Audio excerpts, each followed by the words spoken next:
Good morning, children. My name is Vandana, and today we will see chapter number 8. And the name of your chapter is sorting materials into groups. यानी कि groups में जो different materials है उसको sorting करने के बारे में हम लोग इस chapter में डिटेल में पढ़ेंगे, ठीक है? और हम लोग कुछ टॉपिक को in the earlier classes में देखे थे, like classification of materials. ठीक है, classification of materials में हमने ये देखा था the process of sorting things on some basis and grouping them. ठीक है ना, the process of sorting things on some basis and grouping them is called classification. So this is the definition of classification, जिसमें इस process से हम लोग जो भी थिंग्स है उसको सॉर्टिंग करते हैं, उसको ग्रुप में करते हैं, ठीक है ना, ऑन सम बेसिस, उसके कुछ बेसिस में, ठीक है। तो फिर नेक्स्ट टॉपिक जो हम लोगों का अर्लियर क्लासेस में था वो ये था कि नीड फॉर क्लासिफिकेशन, यानी कि क्लासिफिकेशन का क्या नीड है, क्यों क्लासिफिकेशन करना जरूरी है।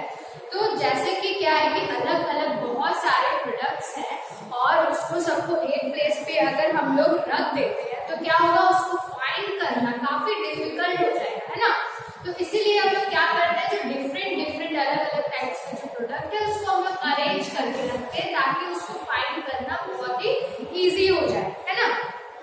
फॉर एग्जाम्पल अगर हम बिग बाजार जाते हैं तो बिग बाजार में तो बहुत सारे प्रोडक्ट्स वहाँ पे मिलते हैं, तो वहाँ पे अगर सारा प्रोडक्ट्स एक ही जगह पे मिक्स करके रखा हो और कोई अननोन पर्सन वहाँ पे पहुंचे तो क्या वो इजी वे में उसे फाइंड कर पाएगा? नो, इजी वे में उसे तो फाइंड नहीं कर पाएगा, ऐसा है क्या? नहीं। तो उसके लिए क्या करना होता है, हमें नीड फॉर क्लासिफिकेशन की जरूरत पड़ती है। तो आप जब भी बिग बाजार जाते होंगे वहाँ पे क्या है, आपको बहुत सारे प्रोडक्ट्स अवेलेबल मिल जाते हैं। तो अगर आपको फूड आइटम्स के प्रोडक्ट परचेस करने हो तो आप फूड आइटम वाले प्लेसेस में चल जाते होंगे, लेकिन फूड आइटम्स में अगर आपको वेजिटेबल परचेस करना हो, फ्रूट्स परचेस करना हो तो वो भी अलग अलग प्लेसेस पे अरेंज करके वहाँ पे रखा हुआ होता है ताकि कोई भी अननोन पर्सन वहाँ पे विजिट करे तो वो इजीली उसको फाइंड आउट कर पाए। Okay, now the criteria of classifying materials क्या था। तो क्राइटेरिया यहाँ पे जैसे कि एक एग्जांपल हमने कल डिस्कस किया था, जैसे कि जब आप कैरम बोर्ड प्ले करते हो, ठीक है, तो उसमें बहुत सारे आपके कॉइन्स होते हैं, लेकिन जो क्वीन वाला कॉइन्स होता है, जब कोई भी मतलब पर्सन जब उसको स्टार्ट करने से पहले क्या करता है, कैरम बोर्ड पे सारे कॉइन्स को अरेंज करता है ना। तो जब वो अरेंज करता है तो उसके माइंड में एक बात होती है कि नहीं, क्वीन जो है, क्वीन को हमें सेंटर पे रखना होता है, फिर व्हाइट और ब्लैक वाले कॉइन्स को वो अरेंज करता है ना। तो क्या है, ये हमारे माइंड में है ये क्राइटेरिया कि हाँ इस तरीके से इसको अरेंज किया जाता है, हम जानते हैं। जब हम प्ले करते हैं तो इस रूल्स को भी हम जान पाते हैं, तो हम उसके अकॉर्डिंग क्या करते हैं, हम उसे अरेंज कर पाते हैं, ठीक है। तो यहाँ पे सब कॉमन प्रॉपर्टीज, उसी तरीके से जो डिफरेंट टाइप्स ऑफ प्रोडक्ट है और उसकी कुछ कॉमन प्रॉपर्टी है जिसके थ्रू हम उसे अरेंज कर पाते हैं, लाइक कलर। जैसे कि हमने आपको समझाया था on the basis of two groups में हमने डिवाइड किया था, ग्रुप 1 एंड ग्रुप 2। तो ग्रुप 1 में हमने क्या किया था, ग्रुप 1 में हमने जैसे डिफरेंट टाइप्स के आइटम्स को रखा था, ग्रुप 2 में हमने डिफरेंट टाइप्स के आइटम्स को रखा है ना। जैसे कि कलर, है ना, कलर में यहाँ पे जैसे मेरे पास ग्रुप 1 में जितने भी रेड कलर वाले आइटम्स थे, जैसे कि रेड एप्पल, रेड टोमेटो, उसमें हमने अरेंज किया। फिर हमारे पास बॉल थे, है ना, तो हम बॉल को कहाँ अरेंज किए, ग्रुप 2 में अरेंज किए, ठीक है, क्योंकि वो ग्रीन कलर का था। तो इस तरीके से हम लोग, तो ऐसे हमारा जो कॉमन प्रॉपर्टी है वो कॉमन प्रॉपर्टी क्या क्या है, like colour, size and shape, material, texture, density, transparency, magnetic property, electrical conductivity, solubility, lustre, living और नॉन लिविंग। तो ये जो सारे प्रॉपर्टीज मैं अभी आपको बोली, तो कलर यानी कि सेम टाइप के कलर वाले को एक सेल्स पे रखा जाएगा, है ना। जैसे मान लो कलर की बात करें तो मैंने आपको पहले बोला कि हाँ जो भी सेम कलर के उसको एक जगह पे अरेंज करो। फिर उसमें से जो सेम है, जैसे कि एप्पल है, एप्पल जितने हैं उसको एक जगह पे आप अरेंज करो, टोमेटो जितने उसको एक जगह पे अरेंज करो। तो इसके अकॉर्डिंग क्या किया आपने, अरेंज किया। फिर साइज एंड शेप देखकर अरेंज किया जा सकता है, मटेरियल देख के किस टाइप के मटेरियल्स है वो, है ना, टेक्सचर देख के उसकी बनावट कैसी है, सॉफ्टनेस है, हार्डनेस है ना, इस तरीके से अरेंज किया जाए। उसके डेंसिटी देखकर, यानी वो हेवी है कि लाइट है, फिर ट्रांसपेरेंसी देखकर कि वो ट्रांसपेरेंसी है या नहीं है, फिर आप मैग्नेटिक प्रॉपर्टी यानी उसका जो प्रॉपर्टी है वो मैग्नेटिक है या नहीं है, फिर इलेक्ट्रिकल कंडक्टिविटी, फिर सॉल्युबिलिटी यानी कि कुछ प्रोडक्ट होते हैं वो सॉल्युबल होते हैं, कुछ जो होते हैं नॉट सॉल्युबल होते हैं, तो ये देखकर भी हम लोग उसे क्लासिफाई कर सकते हैं। फिर लश्यर, लश्यर मतलब साइन, लश्यर है या नन लश्यर है उसको देखकर भी हम लोग उसे क्लासिफाई कर सकते हैं। नेक्स्ट है लिविंग और नन लिविंग, लिविंग है या नन लिविंग, ठीक है। तो इस तरीके से इस जो ये टेबल को हमने कल डिस्कस किया था इसके अकॉर्डिंग हम लोग क्या करते हैं, ये these all are the some common properties which form the basis of grouping of various objects and their examples. Okay, इसके अकॉर्डिंग हम लोग उसे अरेंज करते हैं। Now the next topic is our that is about the material. Today's topic is our that is material. Okay. Now in this topic, material. What is material? Material is a substance used to make an article. Material क्या है? कोई भी substance है जिसका use करके किसी भी article को बनाया जाता है। तो what is the definition here? तो material it is a substance, it is a substance used to make an article.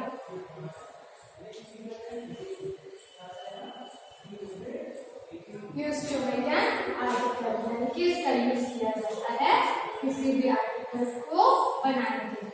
Now, for example, the material of your shirt is a piece of cloth. जैसे कि आपके लिए एक shirt prepare होता है, ठीक है, तो उसके लिए क्या मटेरियल्स रिक्वायरमेंट होती है, तो उसके लिए पीस ऑफ क्लोथ। तो for making shirt we need piece of cloth, ठीक है ना, for making shirt we need piece of cloth. For what? For making shirt.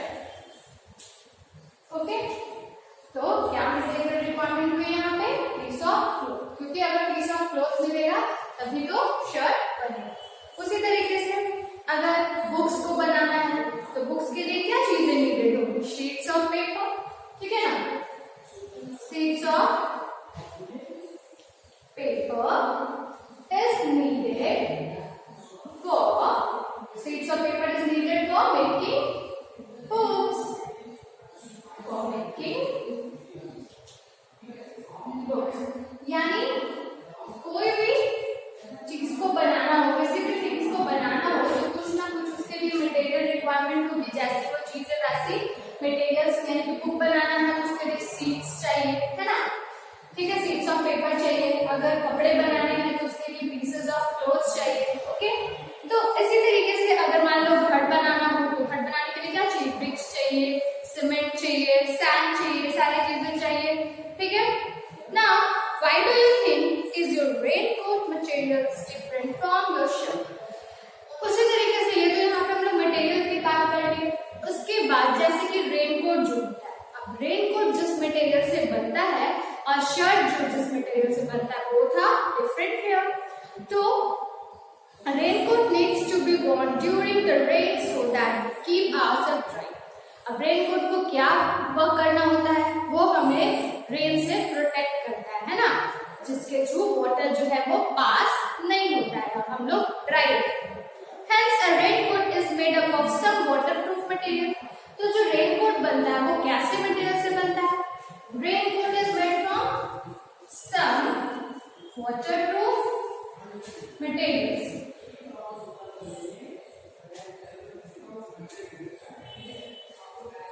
ठीक है, वाटरप्रूफ मटेरियल का यूज करके रेनकोट को बनाए जाते हैं। ओके, नाउ तो रेनकोट वर्क क्या करता है? वो हमें वाटर से प्रोटेक्ट करता है, हमें ड्राई रखता है, हमें भीगने नहीं देता है।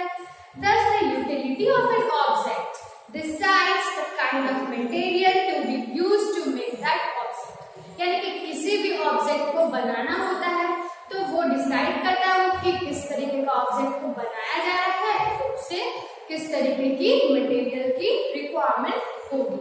Okay, now a particular from different materials as well. For example shoes we wear, जैसे कि शूज हम लोग वियर करते हैं तो can be made from leather और कैनवस। शूज किससे बनता है? लेदर से, कैनवस से। Different object can also be made of the same materials.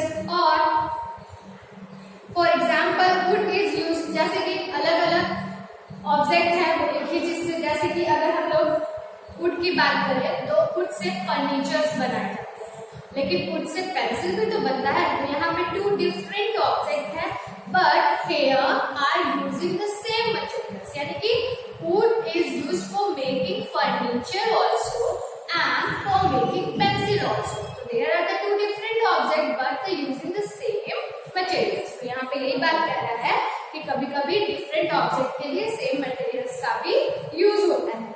Okay, now again one object can be made from more than one materials, यानी कि one object जो है वो मोर देन वन, यानी कि एक से ज्यादा मटेरियल से मिलकर के बनता है।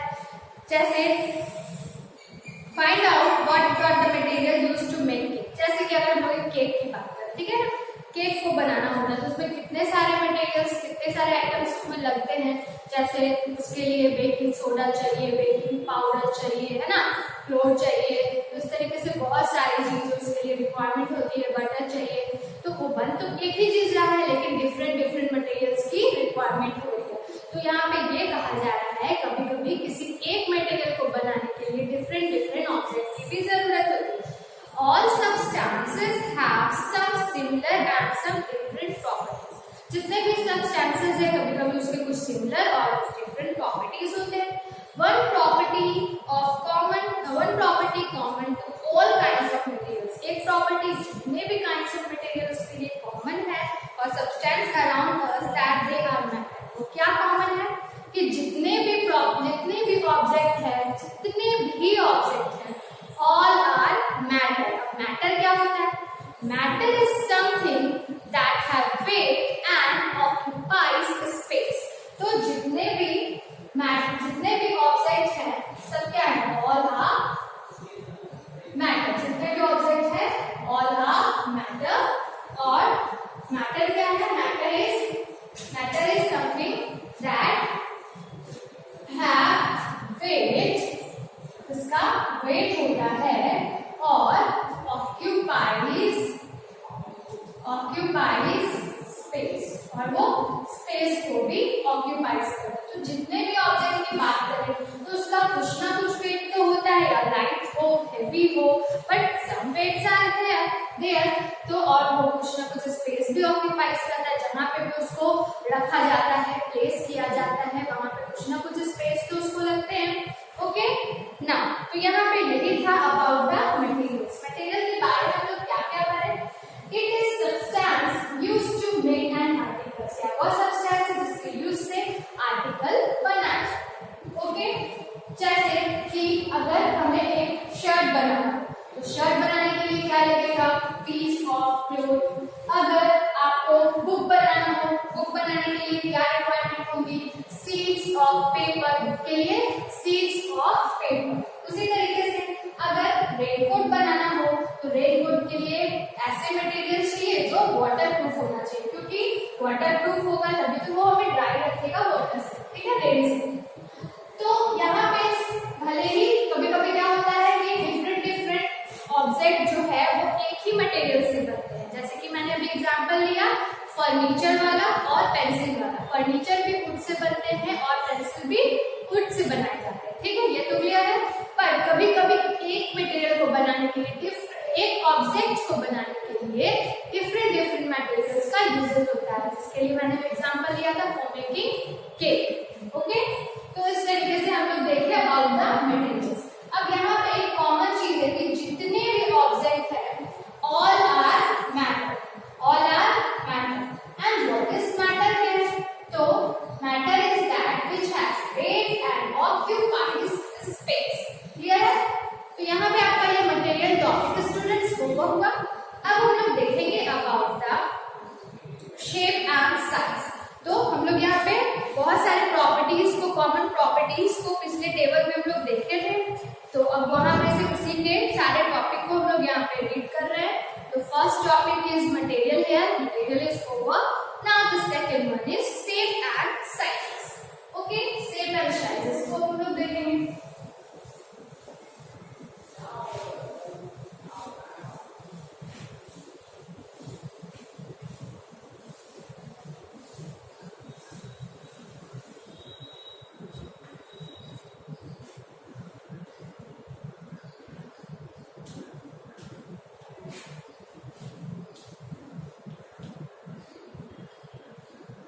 नेक्स्ट प्रॉपर्टी क्या है हमारा, शेप एंड साइज। ठीक, matter can be of a fixed shape और साइज और may be not be so.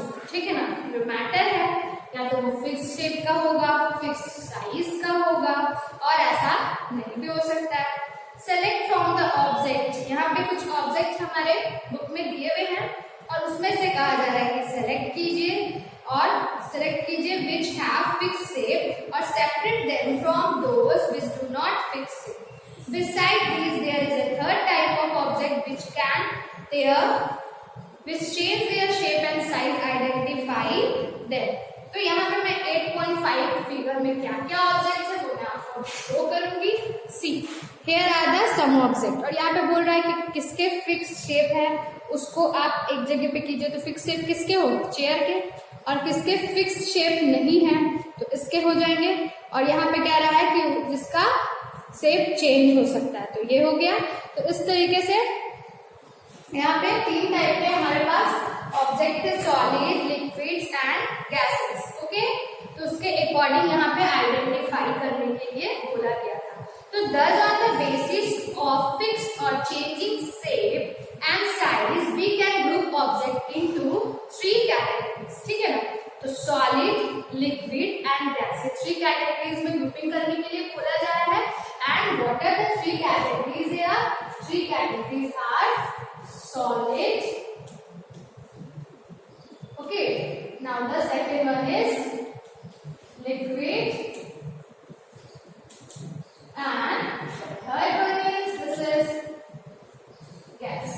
ठीक है, now one by one we will see that what is solid, what is liquid and what is gas। solid क्या होता है, जैसे कि object like chair, table, black board, rock and bowls, ये सारे का फिक्स शेप होता है। यानी कि अब मान लो कि ब्लैक बोर्ड है, ब्लैक बोर्ड का ये शेप जो है ये फिक्स है, ये इसको बढ़ तो नहीं सकता है ना, बढ़ेगा तो जब इसमें और मटेरियल्स को ऐड किया जाएगा, अदरवाइज इसका शेप जो है वो फिक्स है। तो ये जो बोर्ड है वो किस में आएंगे, फिक्स शेप में। इसी तरीके से टेबल, चेयर, रॉक, बाउल, ये सारे फिक्स शेप होंगे। दीज ऑब्जेक्ट आर सॉलिड, तो जिसके फिक्स शेप होंगे वो किस में जाएंगे, सॉलिड में। फिक्स्ड शेप वाले आएंगे सॉलिड। नाउ लिक्विड, अब लिक्विड में क्या आएंगे, milk, water, lemonade are example of liquid, क्योंकि they are kept in bottles, क्योंकि इसको कहाँ रखा जाता है, बॉटल्स में, ग्लास में। Think what could happen if they are kept without a container. अब सोचो कि अगर इसको बिना किसी कंटेनर का कहीं पे भी रख दिया जाए तो क्या होगा, they would flow, वो फ्लो कर जाएंगे one place to another, है ना, जिधर उसको फ्लोइंग मिलेगा वो उधर फ्लो करते हुए चले जाएंगे। क्यों, क्योंकि they do not have fixed shape, क्योंकि इसका फिक्स शेप नहीं होता है। but check the shape of the container in which they are kept, तो इसका शेप कैसा दिखता है इस लिक्विड्स का, जिस पे कंटेनर में इसको हम कीप करते हैं, कैप्ट करते हैं, उस कंटेनर का शेप ये हमें शो करता है। मीन्स कि लिक्विड का फिक्स शेप नहीं होता है। तो लिक्विड के बारे में जब हम लोग बोलेंगे तो क्या बोलेंगे, नो फिक्स शेप, क्योंकि इसका कोई फिक्स शेप नहीं होता है। हम जिस भी कंटेनर में इसको पुट करते हैं ये उसी कंटेनर के कड़ाह में विजिबल होता है। Now the third one is gases. What is gases? Those substances which do not have fixed shape or size.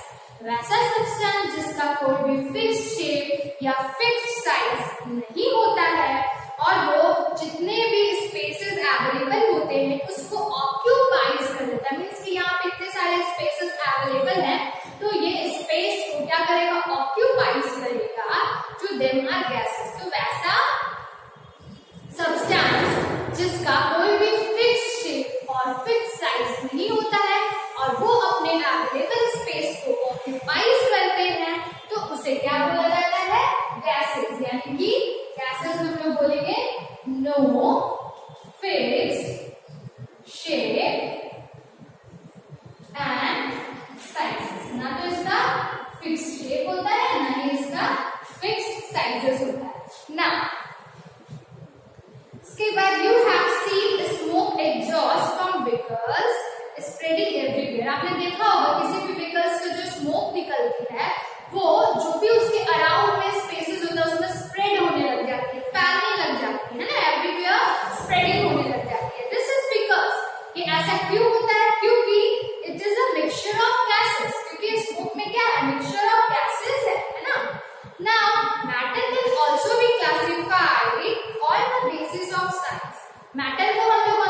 Basis of size में भी क्लासिफाइड कर सकते हैं. Size here is referred in terms of volume.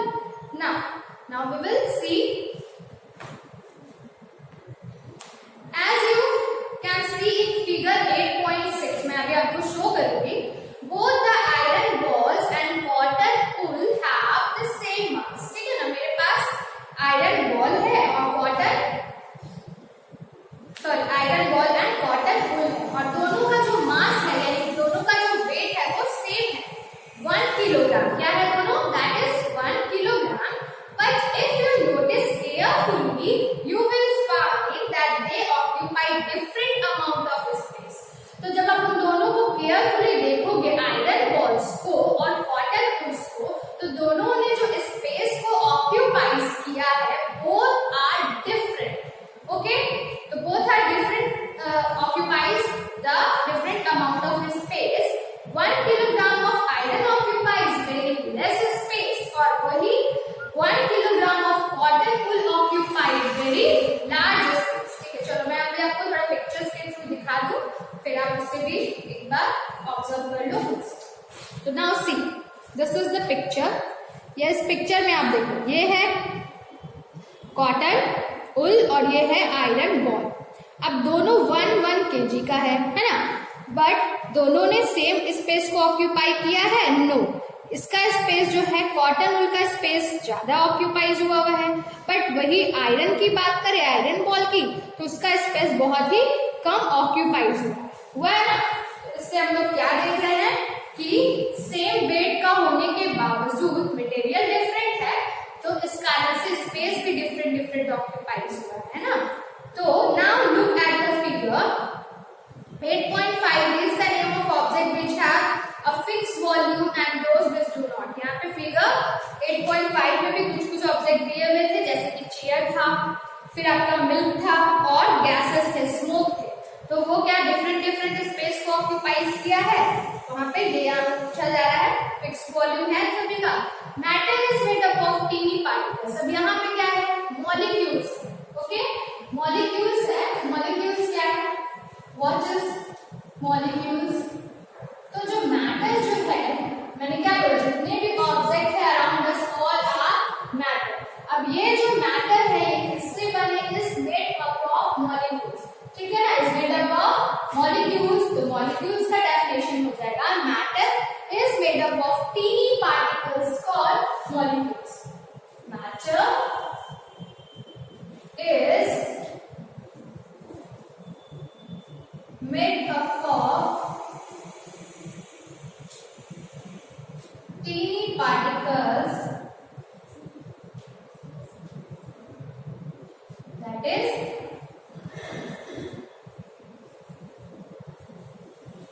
Molecules. जो matter है वो बहुत ही छोटे पार्टिकल्स, टीनी पार्टिकल्स, जिसको हम लोग नेकेड आई से देख भी नहीं सकते.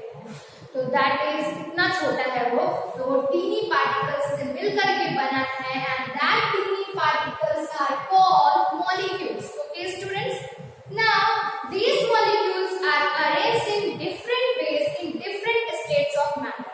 अब हमारे पास 3 स्टेट्स ऑफ मैटर है, सॉलिड, लिक्विड एंड गैसेस, और ये तीनों स्टेट्स ऑफ मैटर में ये जो मॉलिक्यूल्स है वो डिफरेंटली अरेंज्ड है. Illustrate the arrangement of molecules in different states of matter. अगर आप गैस में देखोगे तो वो मॉलिक्यूल्स जो है एकदम फार अवे अरेंज्ड है, लिक्विड में थोड़ा कम फार है और सॉलिड में क्या है, एक दूसरे से काफी ज्वाइंटली अरेंज्ड. तो हम लोग इसको अब देखेंगे थ्रू द पिक्चर, फिर मैं आपको इसे एक्सप्लेन करूंगी. नाउ सी, तो यहाँ पे ये देखो, दिस वन इज द, ये है आपका गैस. गैस में आप देखो किस तरीके से मॉलिक्यूल्स अरेंज्ड है, बहुत ही दूर दूर पर है. उसी तरीके से आप इस लिक्विड में देखो, लिक्विड में मॉलिक्यूल्स किस तरीके से अरेंज है. As comparison to gas, molecules of liquids are close, उससे क्लोज है ये. बट अगर हम लोग उस सॉलिड की बात करें तो इसके मॉलिक्यूल्स जो है सबसे ज्यादा क्लोज है as comparison to gas and liquid. Okay, तो now we will see. Matter is made up of tiny particles called molecules. Matter जो है टीनी पार्टिकल्स से बना है, जिसको क्या बोला जाता है, molecules. Okay, now these molecules are arranged in different ways in